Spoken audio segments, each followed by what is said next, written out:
Hello, good evening बच्चों। आज हम पीयूष ग्रंथि बताएंगे। आगे हम ग्रंथि पढ़ चुके हैं, पीनियल ग्रंथि, हाइपोथैलेमस ग्रंथि। ये दोनों ग्रंथियां हम लोग पढ़ चुके हैं। आगे है पीयूष ग्रंथि।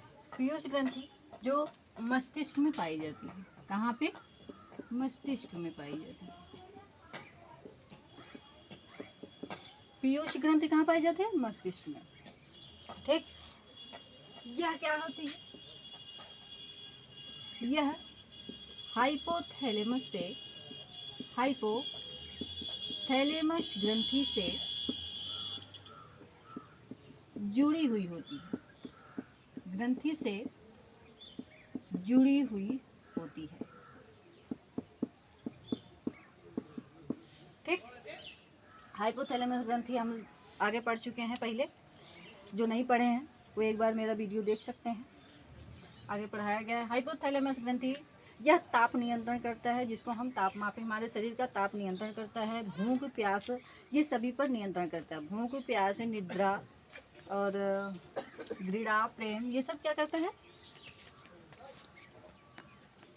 घृणा, प्रेम, भावनाएं, ये सब हाइपोथैलेमस ग्रंथि। तो हाइपोथैलेमस ग्रंथि से जो पीयूष ग्रंथि होती है, हाइपोथैलेमस ग्रंथि से जो पीयूष ग्रंथि होती है वो जुड़ी हुई होती है।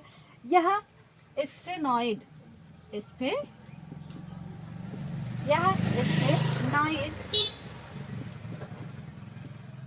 अस्थि में सुरक्षित होती है। यह स्फेनॉइड अस्थि में सुरक्षित होती है। ठीक। पीयूष ग्रंथि हाइपोथैलेमस ग्रंथि से जुड़ी हुई होती है। यह स्फेनॉइड अस्थि में सुरक्षित होती है। यह मटर के दाने के समान होती है। पीयूष ग्रंथि किसके समान होती है? मटर के दाने के समान। बहुत छोटा होता है। मटर के दाने के समान होती है।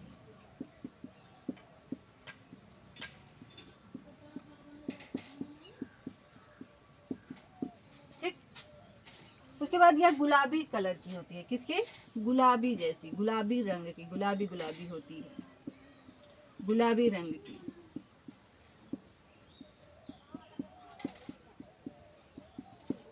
ठीक। वजन इसका होता है, वजन 0.5 ग्राम। 0.5 ग्राम। पीयूष ग्रंथि क्या करता है? सर्वाधिक हार्मोन्स रिलीज करता है। क्या? सर्वाधिक हार्मोन्स स्रावित करता है, रिलीज करता है। क्या करता है? स्रावित करता है।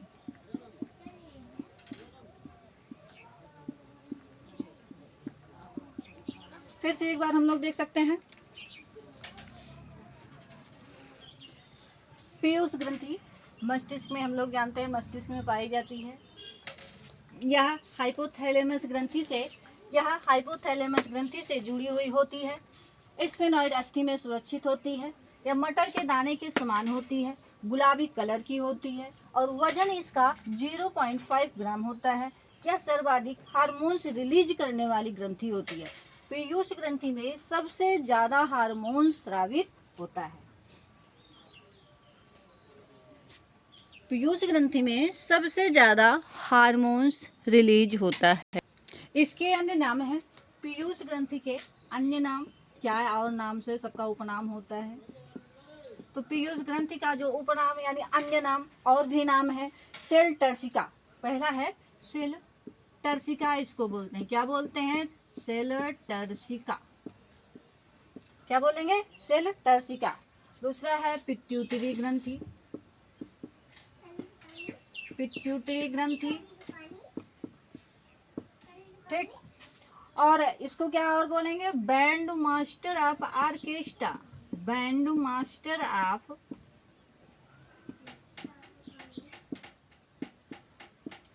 ऑर्केस्ट्रा। ठीक। Band master of orchestra. अब हार्मोन्स जो रिलीज करता है, स्रावित हार्मोन्स, कई प्रकार के हार्मोन्स रिलीज करता है। तो सबसे पहले है हार्मोन्स रिलीज, हार्मोन्स जो स्रावित करता है, तो सबसे पहले सोमेटोट्रॉपिक हार्मोन्स, क्या? सोमेटोट्रॉपिक हार्मोन्स, सोमेटोट्रॉपिक हार्मोन्स रिलीज करता है, जिसको हम शॉर्टकट में STH बोलेंगे। क्या बोलेंगे? STH, somatotropic hormones. या इसको या क्या कहेंगे? या वृद्धि हार्मोन्स बोलेंगे। क्या बोलेंगे? वृद्धि हार्मोन्स। कौन रिलीज करता है? पीयूष ग्रंथि रिलीज करती है सोमेटोट्रॉपिक हार्मोन्स, या इसको बोलेंगे वृद्धि हार्मोन्स, या पीयूष ग्रंथि रिलीज करती है। ठीक, यह क्या करता है? सोमेटोट्रॉपिक हार्मोन्स यह शरीर की अस्थियों तथा मांसपेशियों के निर्माण में सहायक होता है। शरीर की अस्थियां, शरीर की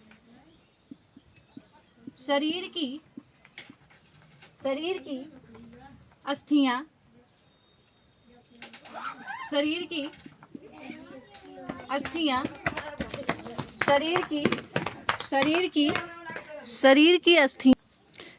की अस्थियां तथा पेशियों के निर्माण में सहायक होती है। पेशियों के निर्माण में सहायक होती हैं।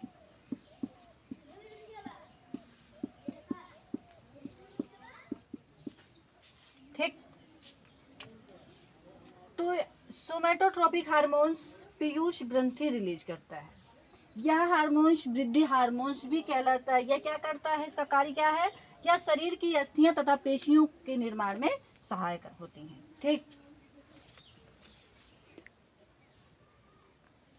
सोमेटोट्रॉपिक हार्मोन्स अगर इसकी मात्रा कम हो जाए, इसका स्राव जो है बचपन में कम हो जाता है, तो मनुष्य में क्या हो जाता है? बौनापन आ जाता है, जिसको हम क्या बोलेंगे? मिजेटस के नाम से जानते हैं। बौनेपन को किस नाम से जानते हैं? मिजेटस के नाम से जानते हैं।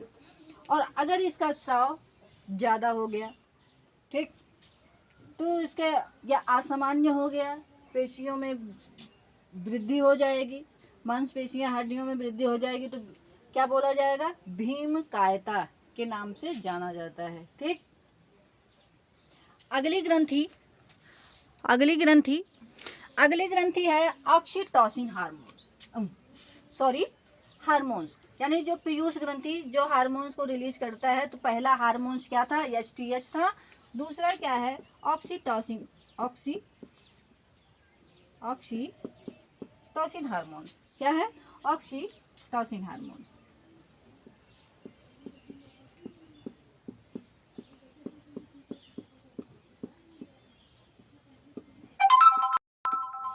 Oxytocin hormones. ठीक, दूसरा हार्मोन्स क्या है? Oxytocin hormones. अगला हार्मोन्स ऑक्सीटोसिन हार्मोन्स, इसको हम लव हार्मोन्स भी बोलेंगे। लव हार्मोन्स, इसको हम लव हार्मोन्स भी बोलेंगे।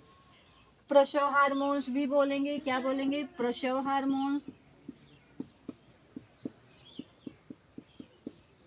यह प्रसव पीड़ा के समय काम आता है। शिशु के जन्म में सहायक होता है। शिशु के जन्म के समय सहायक,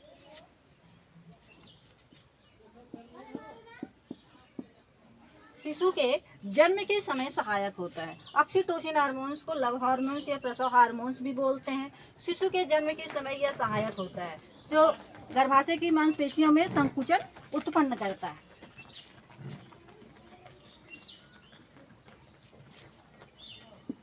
गर्भाशय की पेशियों में संकुचन उत्पन्न करता है। पेशियों में संकुचन उत्पन्न करता है। ठीक, यह समय पूर्व जवान दिखने में भी सहायक होता है। ऑक्सीटोसिन हार्मोन्स समय पूर्व जवान दिखने में भी सहायक होता है। ठीक, ऑक्सीटोसिन हार्मोन्स दूध का स्राव भी करता है। दूध का स्राव करने में भी सहायक होता है। ऑक्सीटोसिन हार्मोन्स दूध के स्राव में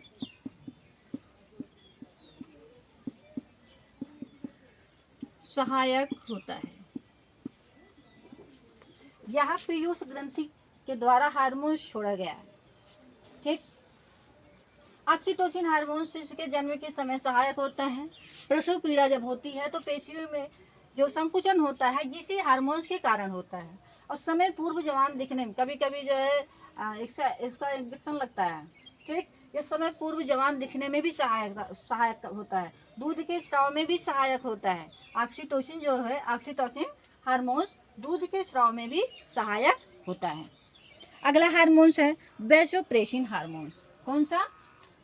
पहला हार्मोन्स एसटीएच, ठीक, सोमेटोट्रोपिन हार्मोन्स। दूसरा ऑक्सीटोसिन हार्मोन्स, दो हम लोग पढ़ चुके हैं। अगला नंबर है वैसोप्रेसिन हार्मोन्स। अगला हार्मोन्स है वैसोप्रेसिन हार्मोन्स। अगला कौन सा हार्मोन्स है? Vasopressin hormones. यह क्या करता है? यह मूत्र की मात्रा को नियंत्रित करता है। यह मूत्र की मात्रा को नियंत्रित करता है, यानी कंट्रोल करता है। ठीक। वैसोप्रेसिन हार्मोन्स क्या करता है? यह मूत्र की मात्रा को नियंत्रित करता है। यह मूत्र के साथ, कैसे? मूत्र के साथ जल नहीं जाने देता। मूत्र के साथ जल नहीं जाने देता है। मूत्र के साथ जल नहीं जाने देता है। इसको हम मूत्ररोधी हार्मोन्स भी कहते हैं। मूत्ररोधी हार्मोन्स। ठीक। वैसोप्रेसिन हार्मोन्स जो पीयूष ग्रंथि से रिलीज होता है, यह मूत्र की मात्रा को नियंत्रित करता है और मूत्र के साथ जल नहीं जाने देता। इसको मूत्ररोधी हार्मोन्स भी कहते हैं। ठीक। अगला है मेलेनोसाइट हार्मोन्स। कौन सा? चौथा हार्मोन्स है मेलेनोसाइट हार्मोन्स। Melanocyte hormones. अगला हार्मोन्स मेलेनोसाइट। यह त्वचा का रंग बनाता है। यह त्वचा का रंग, इससे क्या होता है? त्वचा का रंग होता है। त्वचा का रंग अल्ट्रावायलेट किरणों से, यानी पराबैंगनी किरणों से हमें बचाता है। पराबैंगनी किरणों से सुरक्षा करता है। सुरक्षा करता है। ठीक। मेलेनोसाइट हार्मोन्स क्या करता है? त्वचा का रंग बनाता है, पराबैंगनी किरणों से हमारी सुरक्षा करता है। अगला हार्मोन्स है लैक्टोजेनिक हार्मोन्स। अगला हार्मोन्स कौन सा हार्मोन्स है? लैक्टोजेनिक। अगला हार्मोन्स लैक्टोजेनिक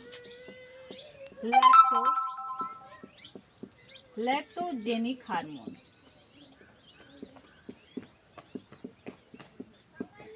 अगला हार्मोन्स लैक्टोजेनिक हार्मोन्स, जिसको हम प्रोलैक्टिन भी बोलेंगे। Prolactin hormones. उसके बाद मेमोट्रोपिन हार्मोन्स। अगला मेमोट्रोपिन हार्मोन्स। ठीक। Lactogenic hormones, prolactin hormones, mammotropin hormones. यह गर्भावस्था के समय स्तन ग्रंथियों में दुग्ध का निर्माण करता है। यह क्या करता है? जब गर्भावस्था होता है, गर्भावस्था के समय